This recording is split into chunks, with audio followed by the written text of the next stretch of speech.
And so if you know of any groups who'd like to join Planning Matters Alliance, please get in contact, because we are always wanting to grow and make connections around the state.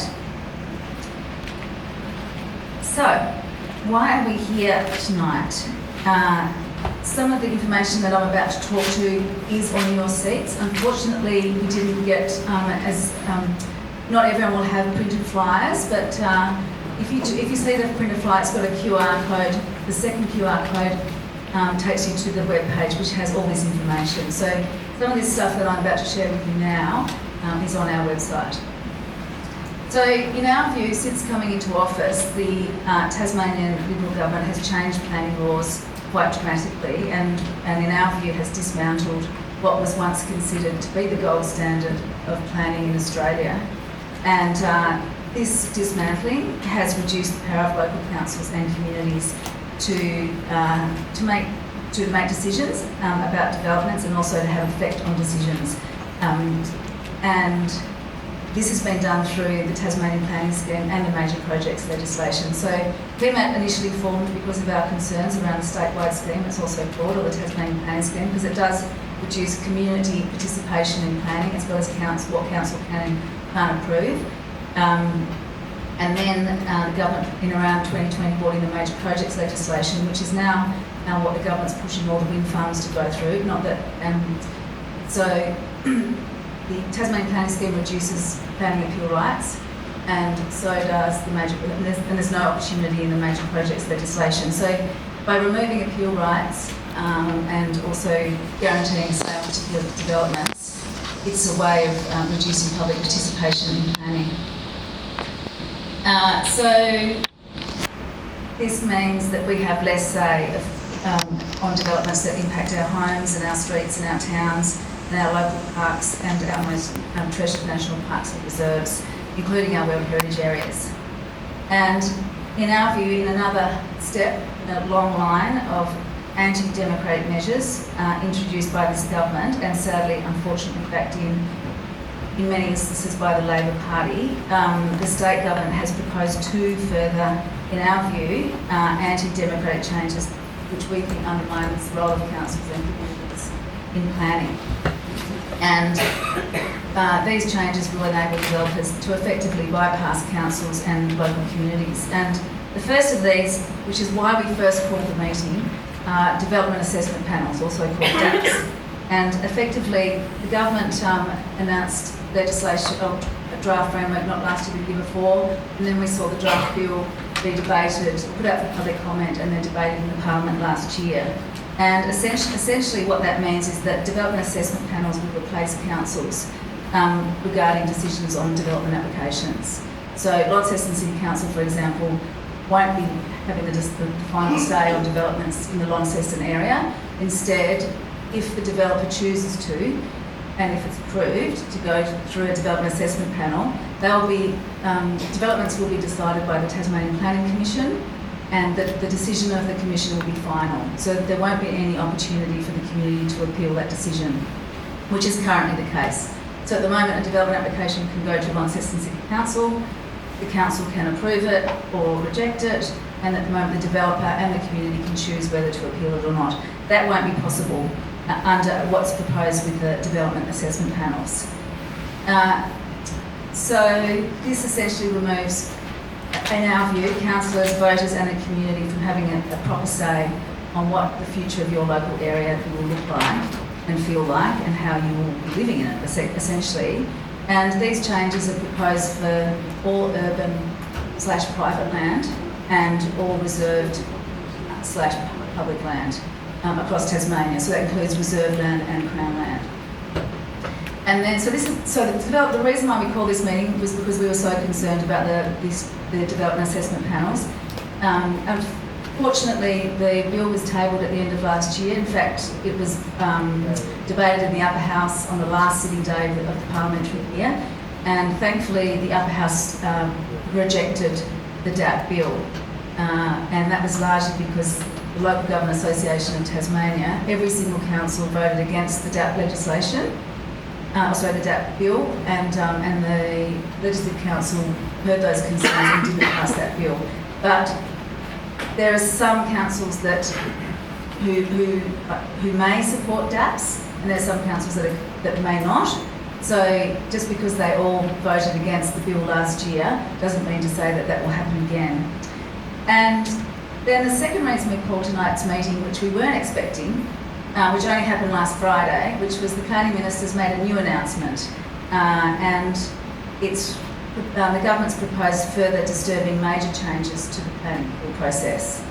And the intention of the government is essentially to almost entirely remove the community's right to take a planning appeal. So what the government, we haven't seen a draft bill yet, but the only thing we can go on is the Planning Minister's, Felix Ellis's media release. And essentially, you can only appeal a development if you live immediately next door to it. So this means that appeal rights will be extremely limited and effectively will only be open to individuals to take on a planning appeal. So community groups will not be able to appeal developments. So that means the community of Hobart, for example, was very concerned about the future of Kenyani. They won't be able to take an appeal if a cable car is proposed for the mountain. The same for Cataract Gorge. The community groups will not be able to appeal those developments. You can only, you have to be living next door to the development, essentially. And then, so this would also have the effect of narrowing the grounds of appeal, because you have to prove adverse impact on you as an individual living next to that development, which, for example, if it's scenic values, that might mean that living next door you might not have scenic values, but actually for the community of Launceston it might be really significant. But we won't be able to do that. So this is why we see it as anti-democratic, because really they're removing a really critical component of the planning system where we, the community, get to have a say, and the developers also get to question council's decisions. But interestingly, and this is what's happening in Western Australia when they brought in the development assessment panels, it looks like these changes will affect the community, but the property developers will still maintain their rights. So the community will be losing out if these new rules are made. So there's just a couple of messages from tonight's meeting that we would love you to take note of and understand. Some of you may be across these issues already, but we would love you to raise these concerns with your local, state and your federal election candidates. And this information is also on your take-home flyers that are on your seats. And so we're calling on all elected representatives to ensure that we maintain the community's right to voice our concerns through planning appeals, and that there's no problem to fix. The government's own advice from the Department of Premier and Cabinet states that planning appeals are not a problem, and LGAT's provided some fantastic statistics on this. We have councils, according to LGAT, they assess about 12,000 development applications per annum, and only 1% go to appeal. And of those, about 80% are mediated through the planning tribunal. So it shows that at least the appeals process, it is working, and we're getting mediated outcomes for the majority of those proposals, which is excellent. But the government's saying that they don't want the community to go to appeal anymore, or have very limited rights. And in New South Wales, the Independent Commission Against Corruption has said that if you remove planning appeal rights, you actually increase the risk of corruption. So they've actually recommended increasing appeal rights to decrease the risk of corruption in New South Wales. And it's our view we should be banning political donations from property developers. And it's interesting that Tasmania is still one of the only places that still allows property developers to donate to political parties. So in New South Wales, ACT and Queensland, property developers are prohibited from donating to political parties, including their associates. But we have not brought those laws into Tasmania. And there was huge opposition to the Development Assessment Panel Bill last year. There's 482 submissions received on the DAP bill and 444 opposed. And a huge percent, 92% were raising concerns around the DAP bill. And the government has partly justified some of these has justified removing appeal rights by saying we can still appeal developments. But what they're not saying is, what they're talking about is appeals to the Supreme Court. So, also called judicial review. And these are not an alternative to planning appeals because they're really expensive, they're prohibitively expensive, and you can only raise concerns on a point of law, not on a point of planning, like the things that we would care about around in terms of height, visual impact on Aboriginal heritage, biodiversity, transport, whatever it is, we won't be able to raise those concerns in the Supreme Court. So that's enough from me. I would now like to introduce our first speaker, Professor David Adams. We're very fortunate to have Professor Adams here tonight, and David is the Professor of Management of the Tasmania School of Business and Economics with the University of Tasmania. Professor Adams has had previous civic leadership roles, including the Social Inclusion Commissioner, and he's co-chair of the Northern Tasmanian Development at the time they were developing the regional land use strategies. Thank you so much, David.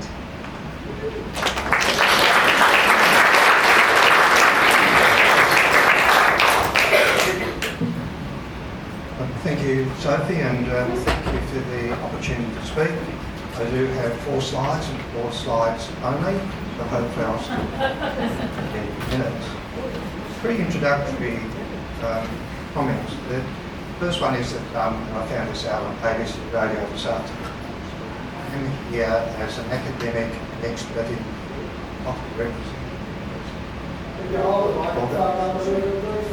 I'm not representing the University of Tasmania or its views, but these are my views as a scholar in the field.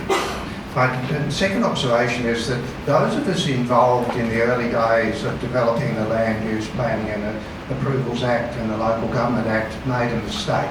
We should have put much more effort into defining and talking about the importance of community and local and meaning. And I think there are opportunities now to revisit both the Schedule 1 of the Land Use Planning and Approvals Act as well as Division 20 of the Local Government Act to rethink how we inject back in those things that we now see to be at risk. My third observation is that the Palawa people of Tasmania have had a long history of quite successful land use planning, and we constantly fail to learn from their history about how to go about it. So it's good to know there are opportunities coming up to reintroduce the concept of Indigenous knowledge as central to planning. Now, the final point I'll make or I present is that there are a lot of unknown factors at work here.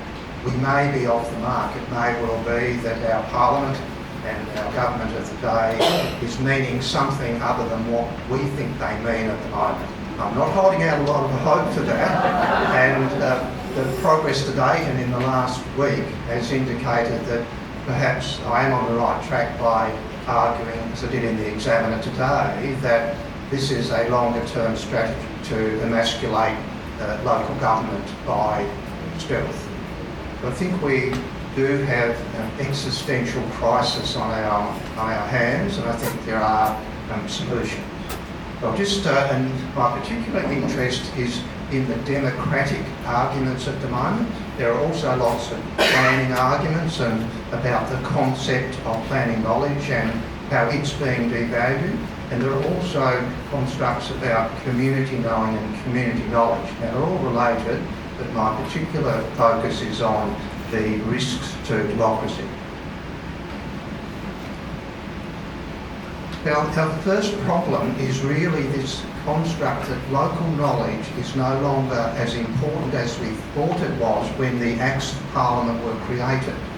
Suddenly there's all this other knowledge coming onto the table, expert knowledge, centralised knowledge, development knowledge.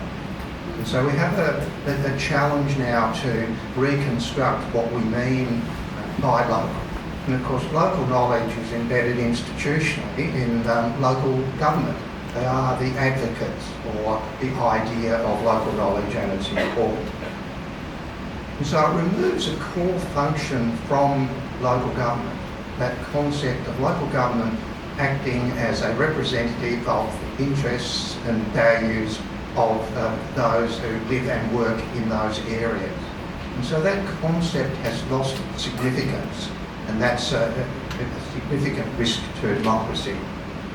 And thirdly, the processes associated with democracy as they relate to planning also seem to be under threat. That the concept of engaging and co-creating and co-designing the knowledge that's relevant to planning decisions seems to be on the back burner. There's a paradox here. The paradox is that apparently the PPC, or I like to call them centralised bodies, are quite capable of understanding local knowledge and putting it into decision making, but it doesn't work the other way around. Councils are apparently completely incapable of understanding broader statewide interests or development matters. A series of paradoxes at work. It also risks, as Sophie said, the extension now to other areas of public policy, such as decision making about land use in national parks. I won't go into this, but it does devalue the concept of planning and planners. They are somehow reduced now to technical entities. They are not part of local communities, apparently. And so there is a risk here to the concept of planning and planning as a profession and its role in decision making. And overall, this is a process of emasculating basically core functions of local government, and the risk is, I use the example at the end of this slide, that we're moving down the track of the government business enterprise replacing local government.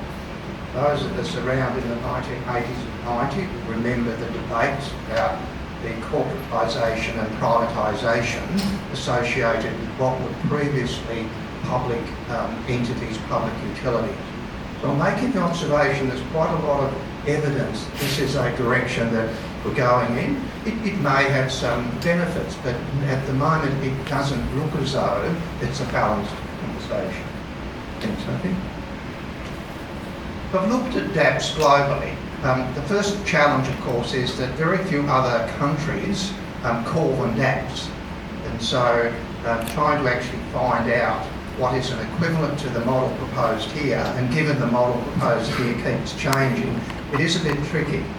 But there are some simple findings, and that is that it is an additional expense within the existing system, and often overall more costly than council processes. So the efficiency argument doesn't always hold. Secondly, and most interestingly, the timeframes for decision making tend to sit around the median of local council decision making. So the idea that they are super fast as well as being super efficient, it tends to be a problematic assumption, especially where there is any litigation involved. And thirdly, and probably most surprisingly, many of the decisions in fact don't differ that significantly from those of local council.